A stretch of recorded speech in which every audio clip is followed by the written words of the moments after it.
Time now to say good morning to Mike Eppel. This Christmas Eve, it looks like Santa Claus is coming to town for a couple reasons. First off, because of that sweater.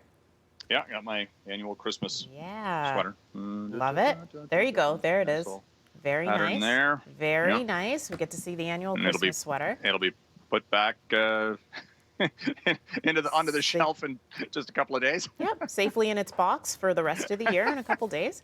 That's right. And another reason we know Christmas is coming, it looks like maybe we've had 2 days of rallying on the markets and maybe a third, things looking up. Yes, it is looking up this morning as, well, first of all, we got to mention today's Festivus. Oh, happy Festivus. That's right, for the rest December of us. December 23rd.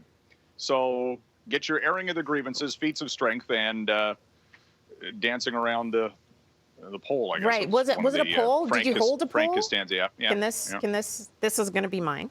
And, okay, there you go. Frank Costanza's his Seinfeldian celebration. His holiday, which I loved. I literally had to look it up. I'm going, when's Festivus? Oh, it's today. Well, there you go. Today.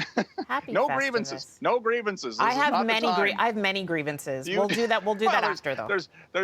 I'll admit there's lots to be grieved about, but let's try and keep it light and airy as much as we possibly can, considering the circumstance. And yeah, you're right, Tammy. The markets have been on a real roll here for the past couple of days.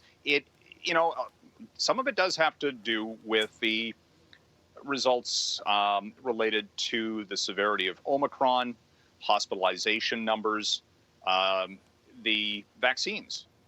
AstraZeneca was one of the first to have a COVID-19 vaccine. I got it myself, the first shot. Then I did the Pfizer, and maybe today I'll get the Moderna. Who knows?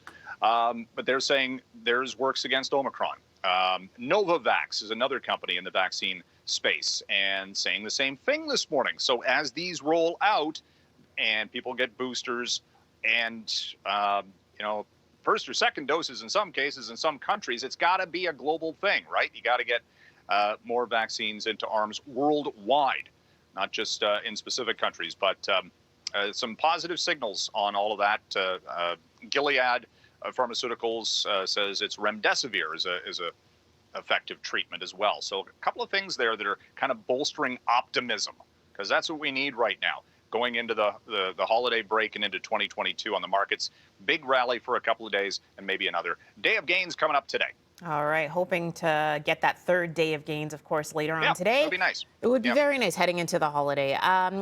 But the thing is, heading into the new year, we've seen it already where rent has just slowly ticked up, and it's going to be doing that again for 2022, it looks like. That's the talk. Look, 2020 was the year of falling rents, as last year was the onset of the pandemic and people moving out of apartments or into houses outside the city. And there was a massive state of flux. And things kind of sprung back this year. And it looks like 2022 is going to be a year of sizable rent increases. Look out. TorontoRentals.com and Bullpen Research projecting next year rents going up 11% to an average of $2,400 across the city. That, takes every segment of the market into account. This November today, or the November data out today, 4.3% increase from a year ago. So, yeah, things are...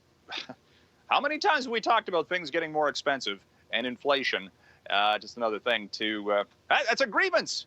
That's a grievance. There you go. That's a grievance. It's definitely a grievance. For this Festivus, next Festivus, the rent is too high. The rent is too high. I got a lot of problems. Tesla, moving on to Tesla. Elon Musk has finished his stock sell-off program here. So Tesla has now hit another milestone. Yes, because Elon Musk has been selling stock over $10 billion worth because he's got a big tax bill coming up. He's been tweeting about this. But the fact is, when you sell stock into the market, well, then you need buyers, right? So for a while, Tesla kind of drifted lower. But now that the stock sale, I have a grievance. This dancing video, there's a grievance. You got a lot of grievances. Well, down. It's Festivus. Look, it's the airing of the grievances day. Look. Anyway, Tesla's back above $1,000 a share. which makes it a $1 trillion company. And this year, you look at big stories in business this year, the rise of the electric vehicle market, all of the new companies coming on, the legacy brands, Ford and GM, saying they're shifting to EVs in very short order. And of course, Tesla, the grand champion of the market, seeing record-breaking sales and not quite a record stock price this morning, but again, $1 trillion company. Think about that for Tesla. That's a lot. That's amazing. It's amazing. We only have about 20 seconds left, but Yep. we do know that October's GDP numbers are coming in. And those should be good. So we'll leave it with that. Okay. All right. Leave it on a good note. That's right. It's a couple of months. It's going to be a couple of months old, but it should show the fourth quarter of the year starting off on a solid footing. Awesome. Listen, happy holidays, Merry Christmas, best of the season to everybody. Thank you, we'll Mike. Talk to you in 2022, for goodness sake. 2022, and we'll see that sweater next December. All right. That's right. Thanks. Have a See you great later. Christmas, Mike. You too.